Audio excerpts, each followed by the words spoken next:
Nou, het probleem is dat onze school en ook het Lauwers College enorm is gegroeid. De campus Kolm is gebouwd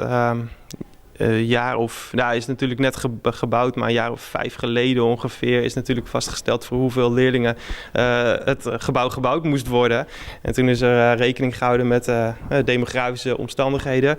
En nu blijkt dat de scholen veel meer groeien dan verwacht, waardoor het gebouw nu niet groot genoeg meer is. Het had volgens mij te maken met onze beide onderwijsconcepten die goed omslaan in deze regio. Het persoonlijke aandacht van beide concepten vindt men erg leuk volgens mij. En dat slaat erg om. En daarna is dat natuurlijk de campus ook wel een aantrekkingskracht. De scholen die spreken heel erg aan met waar het gaat om niet alleen maar leren de vakken, maar ook het diploma meerwaarde te geven. En we merken dat aanslaat hier in de omgeving. Dat is niet nieuw per se nu de campus er is.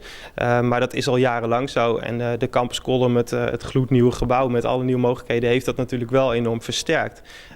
Die combinatie maakt dat het gebouw niet meer groot genoeg is. De tussenoplossing is eigenlijk dat er intern nog een beetje wat verbouwd wordt. En voor een permanente oplossing moet de gemeente nog echt zieken gaan. Dus daar gaan we dus tijd even voor winteren. Die tussenoplossing hier in het gebouw een beetje om te passen. De sluiting van de zaad in Den Bosch speelt wel mee, maar had net de meeste invloed op de groei van de campus in Kolm. Nou, in eerste instantie net, maar het had natuurlijk wel een beetje ermee te maken. Maar de onwas in de eerste klas hier natuurlijk nog niks mee de zaad te maken, want toen wien ze nog net sluiten.